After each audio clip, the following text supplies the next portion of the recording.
아내 바라기 대표이사님. 제1화. 창문으로 굴러 들어온 미남. 더워. 양이나는 몽롱한 두 눈을 뜨고 나른하게 손을 내밀어 침대가에 있는 스위치를 달칵달칵 여러 번 눌렀다. 실내는 여전히 칠흑같이 어두웠고 월세방은 정전이 되었다. 오래된 벽걸이의 어커는 전기가 끊긴 바람에 계속 픽픽하는 소리를 냈다. 방 안의 창문들이 꼭 닫혀 있었고 사계절이 여름과 같은 임해시는 이제 겨우 2월인데도 벌써 답답하고 더웠다.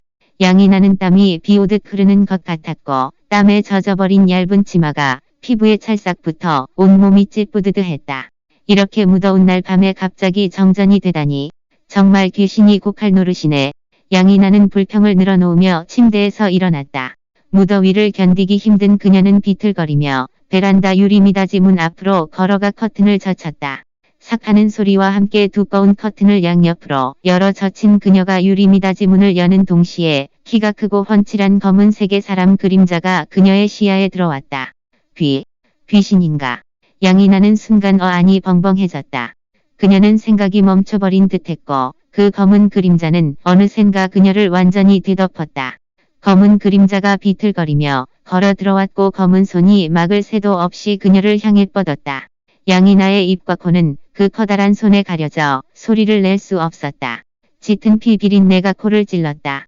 손에서 느껴지는 차가운 촉감에 양이나는 저도 모르게 등골이 오싹해졌고 숨을 죽인 채 정신을 가다듬고 함부로 행동하지 못했다. 침대로 가. 나지막하고 거친 목소리가 양이나의 귓가에 울렸다. 양이나의 몸은 사시나무 떨리듯 떨렸다. 심지어 두려움에 자신의 다리를 움직일 수 있다는 것조차 까먹었다. 검은 그림자는 기다리다 지쳤는지 두 손을 올려 양이나를 가뿐히 들어 그대로 침대에 던져버렸다. 아파요. 나무판자 침대 위에 그대로 던져진 양이나는 등에서 따가운 고통이 밀려왔다. 양이나가 아직 그 고통 속에서 헤매고 있을 때 검은 그림자는 허겁지겁 그의 몸에 있는 장비들을 벗었다. 이 으고 차가운 몸이 양이나의 몸을 짓눌렀다. 어둠 속에서 양이나는 두려운 나머지 두 손으로 검은 그림자를 막아내며 본능적으로 반항하고 밀어내고 있었다. 그녀의 두 손이 무심코 근육질의 단단한 가슴에 닿자 그녀는 그제서야 상대가 남자라는 걸 깨달았다. 양이나는 더욱 간담이 서늘해져 반항하는 움직임도 점점 더 거세졌다. 그녀의 몸을 짓누르고 있던 남자는 이내 민첩하게 긴 다리로 발버둥치는 그녀의 다리를 꽉 누르고 팔을 굽혀 펌핑된 근육으로 인해 숨 막힐 정도로 그녀를 꽉 껴안았다. 너무 갑작스럽게 닥친 상황에 양이나는 두려움과 무력함에 그만 눈물을 터뜨리고 말았다. 엉엉엉엉. 눈물로 범벅이 된 양이나는 자신의 뜨거운 볼에 닿은 남자의 차가운 커다란 손이 마치 밤의 뱀파이어 같았다. 난 너를 건드리지 않을 거야. 다만 넌 움직이지 말고 소리도 내지 마. 남자는 고통스러워 보였지만 최대한 말투를 느리게 하여 부드럽게 그녀의 감정을 달래고 있었다. 멍하니 있던 양이나는 울음을 뚝 그쳤다. 곁눈질로 보니 유리미닫이 문 밖 베란다에 또 여러 명의 그림자가 비쳤다. 그들은 마치와 열을 타고 내려온 듯했고 손에는 갈고리 모양의 무기를 들고 있었다. 그걸 본 순간 양이나는 또 한 번 안이 벙벙해졌다. 그녀는 정말 누군가 그녀에게 지금 명화 촬영하고 있는 거라고 말해주길 바랐다. 그러나 누가 봐도 그녀의 쓸데없는 생각이었다. 이건 영화를 찍고 있는 것이 아니었기 때문이다. 사람들이 들어오려는 듯한 모습에 양이나는 긴장하여 소리를 질렀다. 그녀의 몸을 누르고 있던 남자는 깜짝 놀라며 고개를 숙인 채 아무런 예고 없이 그녀의 입술을 깨물었다. 순간 양이나의 머릿속은 하얗게 변했다. 그녀는 입술에 닿는 그의 건조한 입술에서 서늘한 기운을 느꼈고 약간의 피냄새도 뒤섞인 것 같았다.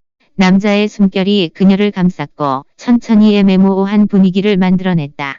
여자 몸에서 나는 옅은 레모향은 풋풋하면서도 달콤한 냄새였다. 이건 남자에게 있어 그야말로 맡아본 적 없는 유혹적인 것이었다. 그는 뽀얗고 부드러우며 향기가 나는 그녀의 몸을 진실되게 실감할 수 있었다. 그녀의 사소한 것조차 그의 마음을 들뜨게 만들기 충분했다. 여자의 몸이 이토록 먹음직스러울 수도 있구나. 그는 점점 그녀에게 만족하지 못했다. 분명 자신은 그 어떤 여자에게도 분수에 넘치는 생각을 해본 적 없는데 이 여자에게 입을 맞추는 순간 그는 배운 것 없이도 모든 것을 깨달을 수 있었다. 저도 모르게 그는 그녀와의 이 맞춤에 중독되어 있었다. 욕망이 그의 대뇌를 지배하고 있었고 이미 통제불능이었다. 남자의 방종한 손이 본능적으로 여자의 옷을 들어올렸다. 우구. 양이나는 눈을 번쩍 뜨고 두 주먹을 꽉 쥐었다. 그녀는 한 번 또 한 번 남자의 넓은 등을 때렸고 그녀가 발버둥칠수록 그는 아찔할 정도로 입을 맞췄다. 생전 처음 낯선 남자와 이토록 열정적인 키스를 했다. 건드리지 않는다더니 결국은 신용을 지키지 않는 남자는 양이나를 화나게 만들었다. 그녀는 처음부터 끝까지 발버둥치고 있었다. 이토록 만족을 모른단 말인가. 얼마가 지났는지 그의 꽉 조여진 몸이 천천히 힘이 풀렸고 서서히 그녀 입술에서 떨어졌다. 양이나는 자신의 입술이 화끈거리고 있다는 걸 느꼈다. 순간 양이나는 수치스럽기 그지없었고 이 남자에게 전에 없는 혐오감을 느꼈다. 걱정 마. 내가 책임질게. 거리낌 없이 말하는 남자의 얇은 입술이 사악한 곡선을 그렸다. 그는 다음 동작을 이어가지 않고 자신의 추태를 느꼈는지 양이나의 몸에서 내려와 힘겹게 자리에 앉아 베란다 쪽을 바라봤다. 아까 그 사람들 이미 갔겠지. 남자는 조용히 안도의 숨을 내쉬었다. 아내 바라기 대표이사님. 제2화. 그녀는 단지 그가 걱정될 뿐이다. 양이나는 잔뜩 화가 나서 소리질렀다. 야 이 나쁜 놈아. 짝. 남자가 경계를 풀며 고개를 돌리는 순간 방 안에서 맑은 따기 소리가 들렸다. 양이나는 욕지거리를 하며 손을 들어 남자의 뺨을 때렸고 남자는 그 관성을 따라 그대로 기절하며 침대에 쓰러졌다. 앗 너무 심했나. 순간 양이나는 멍해졌다. 어두운 환경에 적응된 시야는 약간의 빛의 도움으로 천천히 실내의 흑회색 윤곽들이 보이기 시작했다. 양이나는 몸을 일으켜 침대 옆 책상 서랍에서 초와 라이터를 꺼내어 불을 붙이고 책상 위에 하얀 도자기 접시 위에 세워놓았다. 창밖은 밤이 깊어 인기척이 없었고 먹구름이 달을 훑고 지나가자 달빛이 흐르는 물처럼 방 안으로 쏟아져 들어와 남자의 몸을 비췄다. 남자는 검은색의 숏 헤어를 하고 있었고 조각 같은 얼굴 윤곽의 높은 콧대, 마른 입술을 선이 선명했다. 더 아래로 내려가 보면 그의 섹시한 쇄골과 건장한 가슴팍까지. 남자는 꽤나 성숙해 보였는데 헝클어진 잔머리의 얼굴에는 도란이 잔뜩 발라져 있었으며 턱에는 수염 자국이 무성했다. 비록 꾸밈 없는 모습이었지만 잘생긴 외모는 감출 수 없었다. 정말 잘생겼어. 심지어 성숙하고 섹시하며 수컷 매력이 충만한 잘생김이었다. 아, 왜 이렇게 끈적끈적해. 얼굴에 반해 있던 양이나가 정신을 차려보니 자신의 손이 끈적거리고 있었다. 그녀가 고개를 숙이자 초콜릿 볶음과 치골선을 가지고 있는 복부 왼쪽에 10cm 정도 되는 피범벅이 된 상처가 보였고 위에는 아직도 피가 새어나오고 있었다. 피. 엄청난 피다. 양이나는 황급히 침대 서랍 위에 있는 핸드폰을 들어 110에 전화하려다 갑자기 망설였다. 방금 전에 그 광경. 설마 그는 원수의 추격을 피하고 있는 건가? 만약 그의 행적을 폭로하면 그를 불구덩이로 밀어넣는 격이 아닌가? 양이나는 한숨을 내쉬었다. 방금 전까지 그녀를 침범했던 그를 받아줄 것인가? 만약 그를 받아주지 않으면 그는 죽고 말겠지. 잠시 고민하던 양이나는 어차피 벌어진 일이니 끝까지 좋은 사람이 되기로 했다. 그녀는 작은 약통에서 면봉, 약, 거즈, 소독용 알코올, 수술 봉합선과 수술바늘, 가위를 꺼냈다. 이어 양이나는 안방 화장실로 가서 손세정제로 두 손을 깨끗이 씻은 뒤 손에 알코올을 문질렀다. 모든 소독 작업이 끝난 뒤 그는 남자에게 상처를 봉합해주기 시작했다. 먼저 지혈을 해야 했는데 다행히 복부의 상처는 깊지 않아서 상처가 배를 뚫고 내장까지 들어가지는 않았다. 남자는 아주 깊게 잠들었는지 그녀가 상처를 봉합할 때에도 전혀 움직임이 없었다. 상처를 봉합한 뒤 그녀는 외상지 혈용약을 발라주고 소염제를 발랐다. 그의 상처를 꿰매는 양이나의 이마에는 온통 땀으로 벅벅이 되었다. 그녀는 그저 그가 깨어난 뒤에 다른 후유증이 남지 않기만을 바랐다. 필경 그녀는 전에 제왕절개를 하는 동물들에게만 이런 봉합 수술을 해줬기 때문이다. 양이나가 이런 걸 아는 이유는 그의 외할머니가 마을의 맨발 의사였기에 사람의 병을 치료하고 출산을 도왔을 뿐만 아니라 동물들의 병도 치료하고 출산을 도왔기 때문이다. 그리고 그녀는 어려서부터 외할머니와 함께 자랐기에 외할머니의 든든한 조수였다. 때문에 그녀는 외상을 어떻게 처리해야 하는지 항상 보고 들어서 익숙했다. 고등학교 이전까지 양이나는 시골에서 자랐고 외할머니가 돌아가신 뒤에야 부모가 그녀를 읍내로 데려갔다. 양이나는 조심스레 남자 복부에 상처를 처치하고 겉으로 가볍게 상처를 싸맸다. 그는 아마 피를 너무 많이 흘려서 기절했을 것이다. 만약 그가 오랫동안 기절해서 깨어나지 못한다면 그녀는 그를 병원으로 이송할 수밖에 없었다. 양이나가 염원하며 상처를 싸맨 거즈를 자르는 순간 그가 천천히 눈을 떴다. 정말 고맙게도 남자가 눈을 떴다. 양이나가 한숨을 돌릴 때 마침 옆에 있던 핸드폰 불빛이 그의 칠흑 같은 눈동자에 비쳤고 인해살을 에이는 듯 뿜어내는 차가운 눈빛이 그녀를 덜덜 떨게 만들었다. 그는 갑자기 자리에 앉아 재빠르게 손을 내밀어 양이나의 가늘기 그지없는 목을 꽉 조르고 차갑고도 경계심 가득한 말투로 물었다. 날 죽이려고. 순간 양이나의 손에 있던 가위가 바닥에 흘러내렸고 온몸이 굳었다. 숨을 죽인 그녀의 이마에 있던 땀방울이 남자의 손목에 떨어졌다. 양이나는 정말이지 남자가 힘을 제대로 조절하지 못해 그녀의 목을 부러뜨릴까 걱정됐다. 당신 무슨 생각하는 거예요? 게다가 당신 다쳤어요. 난 그저 구하려고 한 것뿐이라고요. 양이나는 미간을 찌푸린 채 두 손으로 얼음장같이 차가운 그의 손목을 꽉 잡았다. 피를 그렇게 많이 흘리고도 힘이 이렇게 셀 줄 생각 못했다. 그는 어운 환경에 적응한 뒤에 차가운 눈동자로 눈앞에 있는 그를 경계하게 만든 이 여자를 관찰했다. 여자의 모습이 잘 보이지는 않았지만 좀 전에 키스를 돌이켜보던 그는 천천히 손을 내려놓고 그녀를 풀어주었다. 핸드폰 줘봐. 남자가 갑자기 차갑게 말했다. 남자는 안색이 책장 넘기는 것보다도 더 빠르게 변했다. 양이나는 얼이 빠져 침대에서 핸드폰을 들어 그에게 건넸다. 그는 그녀 손에서 핸드폰을 낚아챈 뒤 빠르게 일련의 번호를 누르고 핸드폰을 귓가에 대고 말했다. K, 나야. 너 희집 번호가 몇이야? 남자는 여전히 차가운 말투로 양이나를 보며 말했다. 양이나도 퉁명스레 대답했다. 1808호요. 이어 남자는 그녀가 알려준 번지수를 상대방에게 알려주었다. 그는 겨우 몇 마디 말 안 전하고 전화를 끊은 뒤 핸드폰을 그녀에게 던져주었다.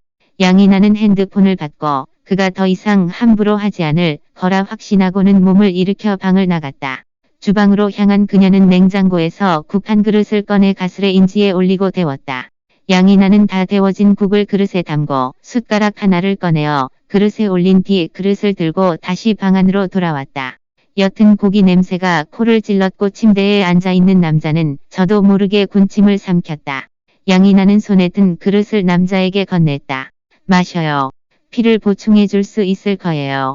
남자는 양이나 손에 들려있던 국그릇을 받고 숟가락도 쓰지 않은 채 지체 알쓰라한 모금 마셨다. 마침 배가 고팠던 그였다.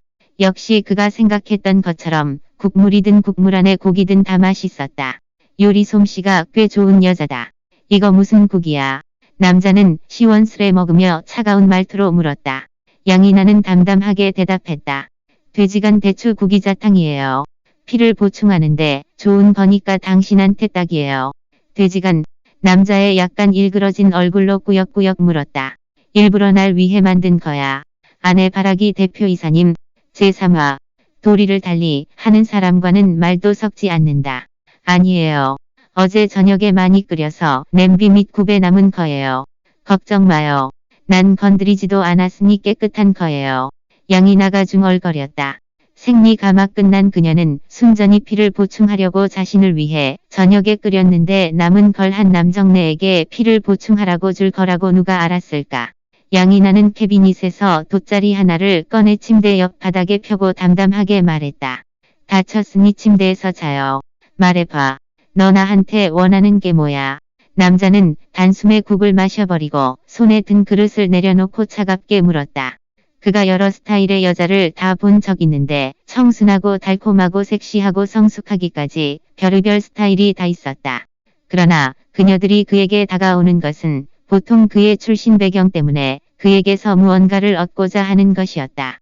때문에 그는 비록 백화숲을 지나도 풀잎 하나 몸에 닿지 않게 했다. 그는 몸과 마음을 깨끗이 하고 이성이 품에 안겨도 절대 흐트러지지 않았다. 그러나 오늘 밤은 급박한 상황에 그도 어떻게 된 일인지 자신을 억제하지 못하고 이 여자에게 충동적인 마음이 들었다. 남자가 이토록 냉담하고 거만한 말투로 말하자 양이나는 실눈을 뜨고 퉁명스레 반박했다. 이봐요. 피를 너무 많이 흘려서 머리가 어떻게 된 거예요. 당신이 먼저 내 방에 기어들어와서 날 존중하지 않은 걸 떠나서 기절까지 해서 내 침대에 쓰러졌어요. 당신이 다친 게 안쓰럽고 마음이 아파서 좋은 마음으로 당신을 받아주고 돌본 거예요. 당신처럼 이렇게 중상을 입고 누군가에게 쫓기고 있는 정체도 모를 사람은 나에게 폐만 끼치지 않으면 충분히 감사하겠네요.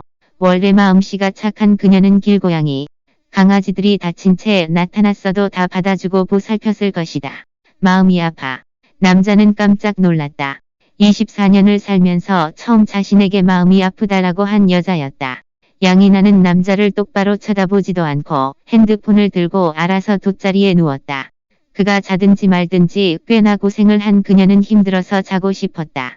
게다가 남자의 배에 난 상처를 갓꿰맸으니 더 이상 그녀에게 다른 마음은 품지 않겠지. 방금 첫 키스였어. 남자가 다시 물었다. 양이나는 이내 잠이 들었고 어렴풋하게 대답했다. 네, 그렇다. 그건 그녀의 첫 키스였다. 원래 그녀의 남자친구 하명욱을 위해 남겨두었는데 이 남자에게 빼앗겼다. 양이나는 아쉬움과 번뇌를 품고 점점 잠에 빠졌다. 남자는 회심의 미소를 지으며 솔직하고 시원시원한 여자가 마음에 들었고 입으로도 아주 솔직하게 말했다. 공교롭게 나도 첫 키스였어. 그러나 이미 잠든 양이나는 그의 말을 듣지 못했다. 물론 그는 그녀의 요리 솜씨도 아주 칭찬했다. 돼지 간을 먹기 싫어하는 그가 그녀가 만든 돼지간 대추 구기자국은 흔쾌히 받아 먹었으니 말이다. 내가 날 구해줬고 내가 또 너의 첫 키스를 빼앗고 널 만지기까지 했으니 지금부터 내 몸을 허락해 너를 아내로 맡는 게 어떻겠어. 남자는 혼잣말로 중얼거렸다. 양이나에게서는 쿨쿨하는 잠 잘 때 나는 소리만 들려올 뿐이다. 남자는 그제서야 그녀가 이미 잠들었다는 것을 알고 어쩔 수 없다는 듯 웃었다. 보아하니 그녀는 그를 대수롭지 않게 생각하는 것 같았다. 그러나 그는 사실 그녀에게 입을 맞추는 순간부터 익숙한 느낌이 들었다. 이런 느낌은 아주 미묘했고 또 운명처럼 느껴지게 했다. 양이나가 잠에서 깼을 때는 이미 다음날 아침이었고 집에는 여전히 전기가 끊겨 있었다. 잠에서 깬 양이나는 자신이 침대 옆에 있는 돗자리가 아닌 침대에 누워있는 것을 발견했다. 머릿속의 생각이 잠시 멈춘 그녀는 갑자기 어젯밤 이리느리를 스쳐 벌떡 일어났다. 침대 옆 바닥에는 돗자리가 펴져 있었고 침대 서랍위에는 빈 그릇이 놓여 있었지만 방 안에는 그녀 말고 아무도 없었다. 설마 어젯밤 일이 꿈이었나? 양이나가 어젯밤 겪은 일이 악몽이라고 생각할 때쯤 무의식 중에 고개를 숙여 잠옷 치마에 묻은 핏자국을 보고 깜짝 놀랐다. 어젯밤 일이 꿈이 아니었다. 그 남자. 양이나는 다급히 침대에서 내려와 방문을 열고 사방을 둘러본 뒤 조용히 한숨을 내쉬었다. 그리고 어젯밤 남자는 아마 지인이 데려갔을 것이라 생각했다. 데려가는 것도 좋지. 그녀는 현재 그저 전문대학 1학년에 재학 중인 평범한 대학생이었다. 이렇게 큰 대도시에서 양이나는 돈을 벌어 자신을 먹여 살려야 하고 남자친구인 하명욱의 대학원 등록금도 대줘야 했다. 워낙 생활이 어려웠던 양이나는 한 명 더 돌볼 여유 같은 건 없었다. 어젯밤 일은 마치 꿈만 같았다. 비록 첫 키스를 빼앗기긴 했지만 그래도 사람 목숨을 구했고 외할머니를 위해 음덕을 쌓은 셈이다. 양이나는 싱긋 웃으며 어젯밤 일을 대수롭지 않게 생각했다. 그녀는 피로 얼룩진 잠옷 치마를 벗고 화장실로 들어가 샤워를 하려 했다. 어젯밤 내내 전기가 끊기는 바람에 그녀 몸에는 온통 땀 냄새였다. 욕실 거울 앞에 서서 갑자기 목에 걸려진 옥 펜던트를 본 양이나는 또 한 번 깜짝 놀랐다. 가슴 앞에 있는 이 옥 펜던트는 차자 글씨 위에 살아있는 듯한 용이 휘감겨진 모양이었다. 설마 어젯밤 그 남자가 남겨준 것인가? 그런데 왜 이 옥 펜던트를 남겨준 거지? 딱 봐도 엄청 진귀해 보였다.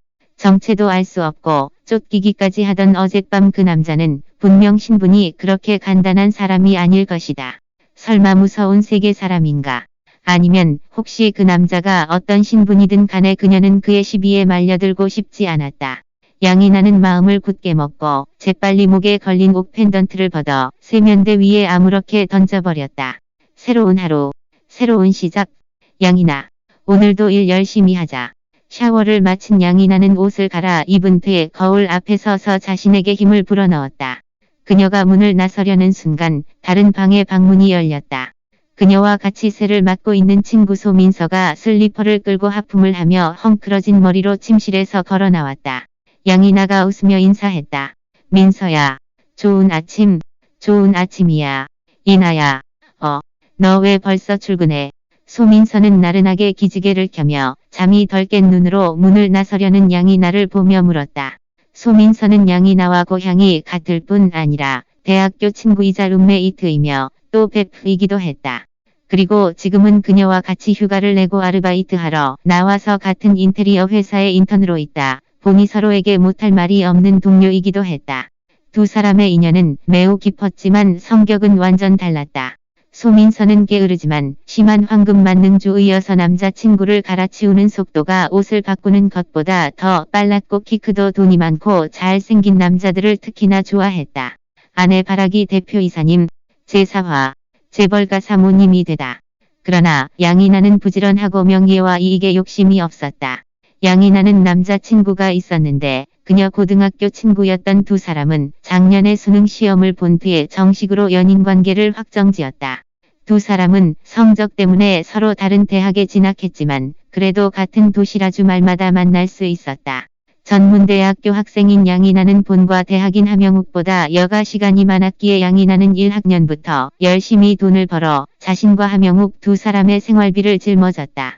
함영욱은 학교에서 자기 성적이 우수하여 담임 선생님이 미리 학교에 대학원 진학 신청을 했다고 말했다.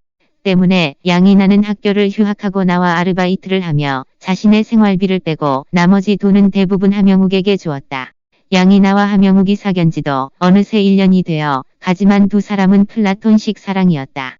1년이라는 시간 동안 두 사람은 만날 때마다 겨우 손을 잡거나 포옹만 했고 감정이 순결하기로 흰눈처럼 깨끗했다. 소민서는 양이나의 이 남자친구에 대해 잘 알지는 못하지만 속으로 두 사람을 곱게 보지 않았다. 옛말에 가난한 부부는 근식 걱정이 많다. 고 했듯 함영욱도 양이나처럼 시골 출신인데 자신의 대학원 등록금까지 여자친구가 아르바이트를 해서 벌어줘야 하는 남자가 앞으로 무슨 출세를 할 수 있을까. 사무실에는 아직도 양이나가 처리해야 할 한 무더기 고객 파일들이 그녀를 기다리고 있었다. 양이나는 쓴 웃음을 지었다. 어쩔 수 없어. 한 고객님 인테리어 디자인 도면이 급히 내보내야 해서 시간이 없어. 그럼 길에서 조심하고 안전주의해. 맞다. 나 폼 클렌징 다 써서 그러는데 내 거 써도 돼? 소민서가 이내 물었다. 소민서는 가는 길에 컵 하나를 들고 정수기 쪽으로 걸어갔다. 그녀가 양이나처럼 그렇게 부지런했으면 진작 지쳐 죽었을 것이다. 사실 소민서는 어느 정도 양이나처럼 시골에서 온 여자아이들을 무시했다. 비록 두 사람은 같은 고향이고 본가가 같은 마을이긴 하지만 소민서는 부모님을 따라 현성에서 생활했다. 그녀는 그래도 나름 현성에서 자란 도시 사람이었고 촌스럽고 집안 배경이 전혀 없는 시골 여자애인 양이나와는 완전 달랐다. 이매시 같은 큰 도시에서의 소민서는 옷차림이나 행동거지나 사교 범위 모든 것이 큰 도시에서 생활한 여자의 모습이었다. 비록 예쁜 얼굴을 타고났지만 꾸미지도 않고 옷차림도 중시하지 않는 데다 매일 똑같은 쳇바퀴 일상을 반복하면서 열심히 일해서 처지를 개변하여 봉황이 되려는 양이나의 생각은 그야말로 헛된 망상이었다. 소민서는 겉으로는 양이나의 친구라고 하지만 그는 사실 양이나를 잘 알지도 못하고 알고 싶지도 않았다. 그녀는 양이나가 자신과 같은 세계 사람이 아니라고 생각했기 때문이다. 그녀 소민서는 앞으로 무조건 돈 많은 남자에게 시집 갈 것이기에 그녀는 자신을 꾸미고 치장하여 돈 많은 남자의 눈에 들려 했다. 양이나는 순박하고 매일 일만 열심히 할 뿐 자신의 미모를 꾸밀 시간조차 없는데 어떤 돈 많은 남자가 그를 마음에 들어 하겠는가. 그러니 겨우 함영욱처럼 집안 배경이 맞먹는 남자만이 양이나를 마음에 들어 하는 것이다. 양이나는 소민서의 속마음은 몰랐지만 그녀는 자기 자신을 잘 알고 있었다.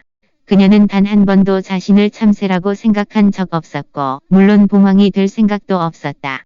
양이나는 그저 착실히 자기가 해야 할 일을 할 뿐이었다. 금이라면 언젠가는 빛나는 날이 있을 것이다. 양이나는 소민서가 어젯밤에 집에 이상한 일이 있었다는 것에 대해 언급하지 않는 것을 보고 소민서가 잠이 푹 들었다고 생각했다. 민서가 어젯밤 그녀 방에서 일어난 일을 모르는 것도 좋았다. 불필요한 번거로움에 말려들 수도 있었기 때문이다. 양인아는 싱긋 웃으며 신발을 신고 문을 열었다. 내 화장실 세면대 위에 있으니까 내가 직접 가서 가져. 나 먼저 간다. 응, 안녕. 소민서는 양인아에게 손을 흔들고 물을 마신 뒤에 컵을 내려놓고 양인아의 방으로 들어갔다.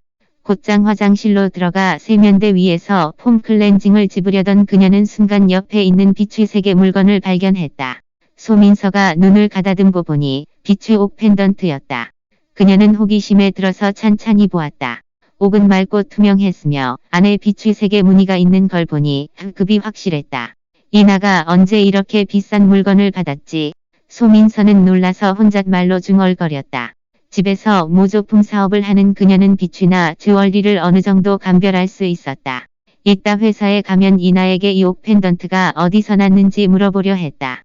소민서는 마음속으로 생각하다 저도 모르게 펜던트를 자기 목에 걸고 세면대 거울을 비춰보고 있었다. 바로 그때 초인종이 울렸다.